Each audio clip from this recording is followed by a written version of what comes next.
Salve, salve, salve, salve, salve! E aí, meu povo, tudo bem? Bom, esse é mais um daqueles vídeos que não tem introdução, não tem quadro, nome de quadro, é apenas eu resolvendo questões de física e... Bom, e é bem interessante essa, pra ser específico, porque ela surgiu justamente durante uma live de Genshin Impact. Sim, live de Genshin Impact, então olha só que coisa. Se você gosta de falar de física, você pode vir nas lives de gameplay também, para conversar comigo. Olha só que curioso, né? Quem diria que um professor de física falaria de física até numa live de Genshin, né? Mas enfim, a live aconteceu nesse sábado, dia... Ai, que dia que foi? Não sei. Como é que eu tô meio perdido no tempo, gente? Alguns momentos depois... Dia 15 de fevereiro. Isso. Dia 15 de fevereiro. Aconteceu essa live de Genshin. E aí, um dos nossos participantes da live, né? Dos nossos queridos estudantes, o Gus, ele me fez essa pergunta aqui. Como chega corrente em um lugar, sendo que corrente não chega lá? Só informação. KKKKKKKKKKK. Enfim, tirando o kkk do final, essa pergunta é bem interessante. Ela não está totalmente correta, mas também ela não está totalmente errada, né? Essa interpretação do que chega, na verdade, para ser determinado como uma corrente. Porque, na verdade, a corrente, ela vai ser realmente como se fosse uma informação. Ela não é bem uma informação. Assim, a grosso modo, você pode entender como uma informação, mas ela não é bem uma informação. A gente vai ver isso daqui a pouquinho. E a corrente, na verdade, ela é produzida pelo campo elétrico, né? Pelo campo eletromagnético. E não pela movimentação das cargas propriamente dito. Mas aí a gente vai ver isso direito e eu vou explicar o que é a corrente e uma curiosidade assim que é até bem interessante. Eu até falei isso na live. E eu vou explicar exatamente o que é o tema do vídeo de hoje. Que é o fato de que a corrente elétrica, quando a gente pensa sobre cargas em movimento, a velocidade das cargas elétricas são muito baixas. Sim, a velocidade da carga elétrica em um condutor é extremamente baixa. Então, sabe aquele lance de você acender uma luz, apertar o interruptor e quase que instantaneamente a luz acender? Então, não é por conta da carga elétrica em movimento. Você vai ver isso. Então, vamos lá. Bom, mesmo esqueminha de antes, né? Como eu já fiz em um outro vídeo, né, o primeiro vídeo desse tipo de formato. É basicamente eu vou explicando aqui, né? Eu montei aqui uma apresentaçãozinha no jornal e vamos aqui fazer uma explicação. Inclusive são 3 páginas que eu preparei dessa vez, hein? A última vez foram só 2, dessa vez são 3. Primeiro de tudo, a gente tem que entender como é que funciona um elétron, tá? Um elétron, ele vai ser justamente uma estrutura extremamente pequena. A gente não consegue enxergar um elétron, a gente sabe que ele existe através das suas observações, dos seus efeitos no mundo macroscópico, tá? E no mundo microscópico também. E o átomo, ele é formado justamente por um núcleo, né? Essencialmente positivo. Ele vai ser formado por prótons e nêutrons. E a gente vai ter o que a gente chama de eletrosfera. Tá aqui uma cor legal. A cor legal é o preto. Tá bom. A gente vai ter aqui uma eletrosfera. E basicamente é o local aonde os elétrons, né, vivem. E eles vão estar sob a ação do campo elétrico gerado pelo núcleo, né? Além de outras forças geradas pelo núcleo, como a força nuclear, né? Então a gente tem essa situação aqui. Esse esqueminha aqui, na verdade, ele não reflete essencialmente qual é o modelo mais aceito para um átomo, tá? O modelo mais aceito de um átomo é o modelo de Schrödinger, que a gente teria uma nuvem eletrônica. Mas para efeito didático, esse tipo de modelo é bem viável. E aí é interessante que a gente tem o que a gente chama de elétron livre. Todo átomo vai ter um chamado elétron livre. O que é o elétron livre? O elétron livre vai ser o elétron mais distante do núcleo. o que por consequência vai estar menos fortemente ligado ao núcleo, ou seja, ele vai estar ali ligado ao núcleo, mas ele é fácil de ser retirado, né? Esse é o chamado elétron livre. Na escola a gente aprende como os elétrons da camada de valência, né? Então basicamente é isso, os elétrons que estão lá na camada de valência, que é a última camada de um átomo, vai ser justamente o que a gente chama de elétron livre. E cada elemento, cada átomo possui uma quantidade de elétrons livres específico. Tem elemento que tem 2 elétrons livres, tem elemento que tem 3 elétrons livres, tem elemento com 1 elétron livre, como é o caso do cobre, né? E assim por diante, tá? Acontece que os átomos, eles não estão parados, eles estão em movimento constante, tá? Tem várias formas de movimento. Ele não é apenas um movimento só. É o que a gente chama de modos de vibração, que é exatamente o que eu escrevi aqui, né? São os chamados modos de vibração. Então, o átomo ele pode vibrar de várias formas diferentes, né? Devido à movimentação que esses elétrons vão fazer aqui dentro. Porque cada posição que o elétron vai fazer vai gerar algumas forças aqui dentro, que vai fazer com que o átomo ele se apresente de uma forma diferente. Então, tipo, você vai ver simulações em que o átomo pode parecer uma coisa assim, ou então pode parecer uma coisa assim, ou então pode parecer uma coisa assim, né? Isso vai depender justamente da movimentação dos elétrons ali dentro, né? Que vai gerar esses modos de vibração aqui distintos, tá? Então, o átomo ele não vai estar ali inerte, ele não está parado, tá? Ele está ali se movendo. E aí, a gente tem que ter em mente o seguinte, quando a gente fala sobre esses modos de vibração, eles vão ser essenciais para a gente conseguir entender como é que vai funcionar essa movimentação dos chamados elétrons livres em um condutor, que é o que a gente geralmente diz que é o que produz a corrente elétrica, né? Então a gente vai ter aqui, primeiro de tudo, a gente tem que entender o que é a carga elétrica e o que ela gera, né? Qual é a consequência da carga elétrica. Bom, a carga elétrica, ela vai ser justamente o pivô ali do que compõe os constituintes de um átomo, né? Então a gente tem o elétron com uma carga elétrica negativa, um próton com carga elétrica positiva e um nêutron sem carga elétrica, né? E toda carga elétrica gera o que a gente chama de potencial elétrico. O que é o potencial elétrico? O potencial elétrico nada mais é do que a região do campo elétrico no qual está situada a energia gerada por aquela partícula, tá? Por isso potencial vem de energia potencial, mas não confunda potencial elétrico com energia potencial elétrica, tá? São diferentes. Acontece que o potencial elétrico é uma característica do campo elétrico. Então, se você fala de potencial elétrico, você fala de campo elétrico. E isso é tão verdade que quando a gente fala sobre cargas elétricas, a gente tem que ter em mente que cada carga elétrica vai produzir um tipo de campo elétrico diferente, né? A carga elétrica positiva, o campo elétrico vai estar saindo da carga, né? A gente tem aqui as linhas de campo, que a gente chama, saindo da carga positiva.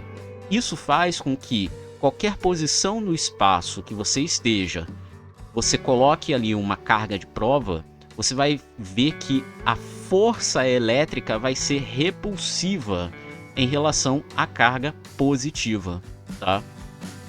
Em contrapartida, a carga negativa, que seria o caso do elétron, né, ele teria linhas de campo entrando na carga, ou seja, você teria aqui justamente essas setinhas indo para dentro. Então aqui você tem o campo elétrico para fora e aqui você tem o campo elétrico para dentro. E aí, olha só que curioso. Você lembra que eu falei que o campo elétrico e o potencial elétrico estão relacionados entre si? Exatamente isso. Se você tem uma situação em que tem duas placas, uma carregada positivamente e outra carregada negativamente, você vai ter que essa placa positiva vai ter um potencial elétrico positivo e a placa negativa vai ter um potencial elétrico negativo, né? E aí, se a gente pega aqui as linhas de campo que a gente viu antes, né? Essas linhas de campo aqui, a gente pode analisar que o campo elétrico vai sair da placa positiva e ir para a placa negativa, né? Então você gera aqui um campo elétrico interno a essas duas placas devido ao que a gente chama de diferença de potencial, ou popularmente o pessoal chama de tensão ou voltagem, tá? Então você gera aqui um campo elétrico devido a essa diferença de potencial. Então toda vez que você tem uma diferença de potencial devido ao acúmulo de cargas, você gera um campo elétrico. Tá, Sensei, e aí? Onde é que a questão da corrente elétrica chega aí?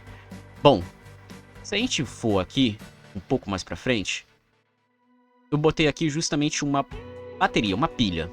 Uma pilha como você tem na sua casa, tá? Toda pilha ela vai ter um polo positivo e um polo negativo. E aí, olha só o que isso quer dizer. Isso aqui quer dizer exatamente o lance lá das duas placas, né? Você tem aqui um potencial positivo e aqui você tem um potencial negativo. Quando você conecta as duas extremidades da pilha, você gera uma diferença de potencial, né? É o que a gente chama de ΔV aqui. É o que justamente aparece lá na lei de Ohm. Então, quando você conecta as duas extremidades da pilha, você gera uma diferença de potencial. E aí é que está o pulo do gato. Essa diferença de potencial gera o quê? Um campo elétrico. E esse campo elétrico vai atuar sobre o quê? Sobre os átomos que vão estar presentes no condutor. Então é bem simples de analisar. Você tem o potencial positivo da extremidade positiva da pilha, você tem o potencial negativo da extremidade negativa da pilha, você tem um condutor que está conectando essas duas extremidades, fechando um circuito, gerando uma diferença de potencial que, por consequência, gera um campo elétrico, e esse campo elétrico vai atuar sobre os átomos que estão presentes justamente no condutor, no fio condutor, né? Então você tem aqui um campo elétrico nesse sentido aqui, inclusive é o que a gente chama de sentido da corrente, né? Então a gente tem aqui justamente o nosso sentido da corrente. Esse aqui é o sentido real, tá? E aí, olha só que curioso, olha só que curioso. Acontece que, você lembra que eu falei sobre os elétrons livres? Os elétrons livres, eles vão ser aqueles elétrons que estão fracamente ligados ao átomo, né? Então eles podem sair ali facilmente, né? Eles têm uma maior liberdade para poder se mover dentro do átomo. Então quando você aplica aqui um campo elétrico, os elétrons vão sentir. Os átomos em geral eles vão sentir isso, só que quem vai sentir mais? Vão ser os elétrons mais fracamente ligados, que são os elétrons livres. Só que aí tem uma questão. Para onde esse campo elétrico está apontando? Está apontando do positivo para o negativo. E se você se lembra bem, cargas iguais se repelem e cargas diferentes se atraem. O elétron ele tem carga negativa.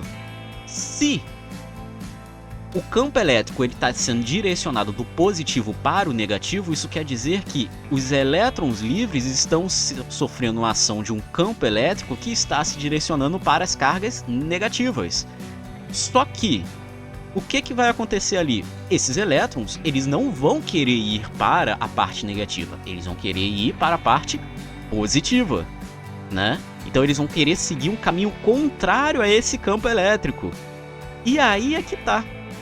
Como ele vai estar sobre, esses elétrons livres vão estar sobre a ação do campo elétrico gerado pela diferença de potencial, e eles naturalmente vão querer ir para o sentido contrário, isso vai gerar um movimento um pouco diferente, um movimento de resistência, né? E aí é aí que entra a grande sacada, porque sem o campo elétrico, esse condutor aqui, os elétrons que estão ali dentro vão ter uma velocidade própria, que é o que a gente chama de velocidade Fermi ou Fermat, tá? Que é justamente uma velocidade relativa à movimentação geral dos átomos. Ou seja, seria uma velocidade ali basicamente nula, né? E aí a gente teria essa velocidade Fermat ali, né? Velocidade Fermi ali associado. E aí, quando você coloca o campo elétrico, você gera uma diferença de potencial, né? Você tem esse campo elétrico, você tem ali essa movimentação dos elétrons livres, eles vão seguir um caminho contrário, vão pegar uma velocidade diferente de zero. E essa velocidade diferente de zero vai estar associado com essa resistência que esses elétrons têm de poder se movimentar em direção ao sentido do campo elétrico. É o que a gente chama de velocidade de deriva. e essa velocidade de deriva é o que vai aquecer o condutor, ou seja, vai gerar calor, ou seja, o famoso efeito Joule. Então um fio ele só esquenta por conta disso, por conta dessa velocidade de deriva. E como é que a gente calcula a velocidade de deriva? Bom, basicamente vai ser a razão entre a corrente elétrica e esse termo aqui embaixo, que vai ser o produto entre a densidade numérica de carga, ou seja, quantos elétrons você está trabalhando ali, tá? Quantos elétrons por unidade área você está trabalhando, por unidade de volume, desculpa, você vai estar trabalhando ali, vão estar sobre a ação desse campo elétrico, basicamente. A área da seção transversal, ou seja, qual é a área do fio que você está falando, né, do condutor que você está falando, e a carga elementar, né, que no caso aqui é a carga do elétron. Então, a gente tem isso aqui para determinar qual é a velocidade de deriva, né? Tá, sensei, mas como é que a gente calcula isso na prática? Bom, vamos lá. Eu botei aqui como um exemplo um fio de cobre, que é o comum que a gente tem, né? A gente tem aí os fios de cobre, eles são usados na eletrônica, né? Na elétrica, na parte elétrica. Certamente dentro da casa de vocês o que mais tem é fio de cobre, né? Dentro das paredes e tudo mais. Então eu peguei aqui um exemplo, tá? Vamos pegar aqui uma corrente de 1 ampere, corresponde a 1 coulomb por segundo, tá? É um fluxo de corrente de 1 coulomb por segundo. Vamos pegar um fio de cobre com um diâmetro de 2 milímetros, tá? Que equivaleria a 2 vezes 10 a menos 3 metros. 1 milímetro é 1 vezes 10 a menos 3, tá? E aí, como a gente vai falar sobre área, então a gente tem que falar sobre o raio, tá? Vamos considerar aqui o fio como um cilindro, tá? Seria o fio. Uma coisa assim, tá? E aí, a gente precisa saber essa área aqui, ó. Essa área aqui é a área da seção transversal, como se eu estivesse cortando, né, o fio. Para isso, eu preciso saber do raio, né? O raio é metade do diâmetro, então metade de 2 é 1. Então é 1 vezes 10 a menos 3 metros. Aí aqui eu coloquei justamente 3 dados que vão ser importantes para a gente calcular quem é a densidade numérica de carga. O primeiro dado é justamente a densidade do cobre, tá? A gente está falando aqui de um fio de cobre, então vamos considerar aqui a densidade do cobre, vamos considerar o cobre puro, tá? Então a gente tem aqui a densidade do cobre como 8,94 vezes 10 a sexta grama por metro cúbico. Ou seja, a cada 1 metro cúbico você tem 8,94 vezes 10 a sexta grama de cobre, tá? Então você tem aí essa densidade do cobre. Eu também botei aqui a massa molecular do cobre. O que é a massa molecular? É a quantidade de massa relacionada a 1 mol de cobre, tá? Então a massa molecular do cobre é de 63,546 grama por mol. Isso aqui está na tabela periódica, tá? Você vê esse resultado aqui na tabela periódica, esse aqui é um valor tabelado. Eu botei também aqui a constante de Avogadro. O que é a constante de Avogadro? A constante de Avogadro ela vai dizer para você o seguinte, olha, em 1 mol de qualquer substância, quantos átomos você vai encontrar? Então aqui você vai ter que em 1 mol de qualquer substância você encontra 6,022 vezes 10 elevado a 23 átomos, tá? E eu botei aqui a carga elementar, que é de 1,6 vezes 10 a menos 19 coulomb, tá? No caso do elétron tem um sinal de menos aqui na frente, mas a gente vai desconsiderar isso, porque isso só vai indicar, na verdade, pra gente a direção em que essa velocidade vai estar indicando, que seria contrária, né? Como eu já tinha explicado, os elétrons livres estariam indo pra cá, né? Essa seria a velocidade. Bom, então a primeira coisa que a gente vai fazer, a coisa mais fácil que tem, é a área da seção transversal. Bom, é a área de um círculo, né? A área de um círculo é πr ao quadrado. Então a gente tem aqui um francês quadrado, basicamente, né? Piadinha ruim, mas tudo bem. Π é 3,14, R é 1 vezes 10 a menos 3 ao quadrado, né? Então a gente resolve aqui, 1 vezes 10 a menos 3 ao quadrado é 1 vezes 10 a menos 6. Então é 3,14 vezes 1 vezes 10 a menos 6, que vai dar 3,14 vezes 10 a menos 6 metros quadrados. Então a gente tem essa área aqui da seção transversal do nosso fio de cobre, tá? Agora a gente vai para uma parte um pouquinho mais chatinha, mas não é tão complicado assim, é a densidade numérica de carga. Ou seja, a gente quer descobrir quantos elétrons a gente tem por unidade de volume. Ou seja, a gente pega o volume total ali, a gente quer saber quantos elétrons a gente vai encontrar naquela brincadeira, tá? Como é que a gente calcula isso? Primeiro a gente vai calcular o que a gente chama de N', tá? Vai ser justamente uma razão entre a densidade do cobre pela massa molecular do cobre vezes a constante de Avogadro, tá? Então a gente pega essa razão aqui, vai dar 8,94 vezes 10 a sexta grama por metro cúbico, dividido por 63,546 grama por mol. Isso tudo vezes a constante de Avogadro, que é 6,022 vezes 10 a 23. Esse resultado aqui vai dar 140.685,5 mol por metro cúbico, tá? Como é que eu sei disso? Esse grama corta com esse grama, esse mol vai para cima, esse metro cúbico continua metro cúbico a menos 3, né? Negativo. Então, a gente tem isso aqui. Ou seja, isso quer dizer que a cada 1 metro cúbico, você encontra 1 metro cúbico de cobre, você encontra 140.685,5 mol de cobre, tá? E aí você multiplica isso pela constante de Avogadro, você encontra quantos átomos você encontra em 1 metro cúbico, que seria basicamente 8,25 vezes 10 a 28. Ou seja, a cada 1 metro cúbico de cobre, você encontra 8,25 vezes 10 a 28 átomos de cobre. É muita coisa, tá? Se a gente considerasse justamente o nosso fio aqui, né, considerando que ele tem esse valor de seção transversal, o comprimento desse fio seria da faixa de 320 mil metros, tá? Então a gente teria que ter um fio de 320 mil metros para ter essa quantidade de átomos, tá? Considerando justamente a área do cobre, a área da seção transversal do cobre, como isso aqui, tá? Então a gente tem esse valor aqui de átomos por metro cúbico, tá? A questão é que a gente não quer quantidade de átomos por metro cúbico, a gente quer, na verdade, a quantidade de elétrons por metro cúbico. E para isso, basta a gente multiplicar essa quantidade aqui pela quantidade de elétrons livres por átomo, né?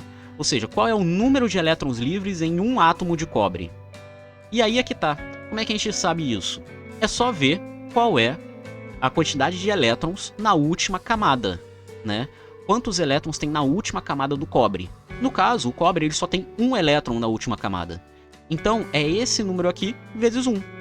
Então, isso vai dar 8,25 vezes 10 a 28 elétrons por metro cúbico. Ou seja, a cada 1 metro cúbico, a gente tem 8,25 vezes 10 a 28 elétrons livres, tá? Então, a gente tem essa quantidade aí. Bom, sabendo isso, agora a gente consegue ir para a velocidade de deriva, né? A gente já tem todos os dados. A corrente elétrica é 1 coulomb por segundo, né? 1 ampere. O número, o nosso N, né? A nossa densidade de carga, vai ser 8,25 vezes 10 a 28 elétron por metro cúbico, né? A nossa área é 3,14 vezes 10 a menos 6 metro quadrado. E nós temos a carga elementar, né? A carga do elétron vai ser 1,6 vezes 10 a menos 19 coulomb por elétron, né? Cada elétron tem 1,6 vezes 10 a menos 19 coulomb, né? E aí você faz aqui a multiplicação dos resultados aqui de baixo, né? Cada um desses termos aqui, ó,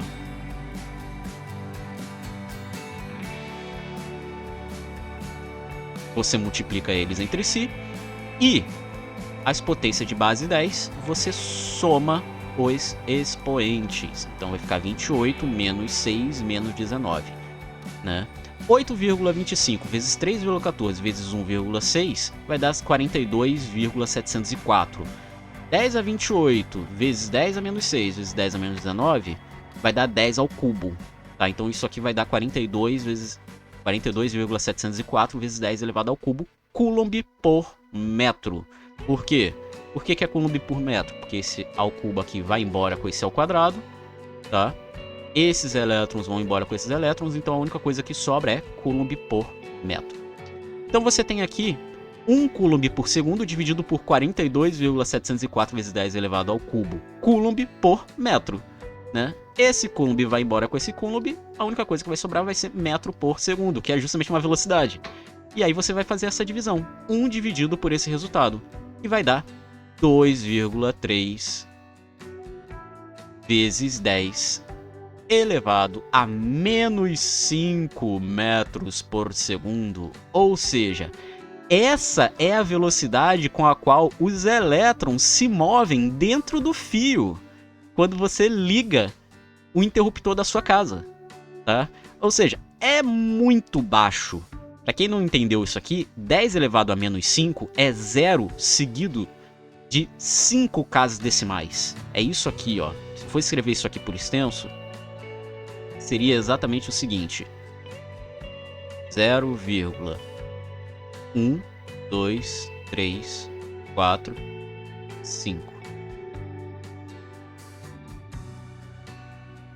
0,00023 metros por segundo. Isso aqui é muito pequeno. É muito baixo, tá? É uma velocidade muito pequena. Então, isso faz com que a velocidade, como a velocidade é muito baixa, né, não vão ser os elétrons que vão transmitir a corrente. Então, o que vai gerar a corrente, essencialmente, vai ser basicamente o campo elétrico. Então, na verdade, o motivo pelo qual você acender um interruptor, acionar o interruptor, liga a luz automaticamente, é porque o campo elétrico é acionado automaticamente devido a uma diferença de potencial, e isso faz com que, justamente, você gere ali esse fluxo, né, e acabe fazendo com que a luz acenda. Então é automático, por quê? Porque o campo elétrico se move na velocidade da luz. Então isso só acontece porque o campo elétrico está ali, presente. Então, na verdade, os elétrons se moverem dentro do condutor é apenas uma consequência, tá? Não é a causa da chamada corrente elétrica. É uma consequência, porque na verdade o que vai gerar a corrente elétrica ali, na verdade, é apenas o nosso campo elétrico, tá? Então fica aí a dica, para caso você fique nessa dúvida, né? Tenha tido essa dúvida em algum momento da sua vida. Qual é a velocidade da eletricidade? Bom, é baixa. A velocidade da eletricidade, se você considerar que a eletricidade seria as cargas elétricas em movimento, é extremamente baixa. Agora, se você considerar que a eletricidade é o campo elétrico que se move no condutor, aí você vai considerar que a velocidade é extremamente alta, porque vai ser o máximo, que seria justamente a velocidade da luz. Ok? Então, é isso. E é isso. Esse foi o vídeo de hoje. Espero que você tenha gostado. Foi um vídeo um pouquinho mais longo, mas é bem interessante. Inclusive, tem vídeo aqui no canal de eu explicando sobre eletricidade, sobre condutores e tudo mais, tá? Recomendo dar uma olhadinha lá. Beleza? Se você tiver outras dúvidas sobre física, você pode aparecer nas lives também para poder perguntar. Viram que o Gus perguntou e virou vídeo. Por que não? Né? Então fica aí a dica. Bom, não se esqueça de deixar o like, se inscreve se não for inscrito, ativa o sininho para não perder nada, considere se tornar membro, isso ajuda bastante o canal e é baratinho. Um valeu demais também ajuda. Muito obrigado a todos, tamo junto e até!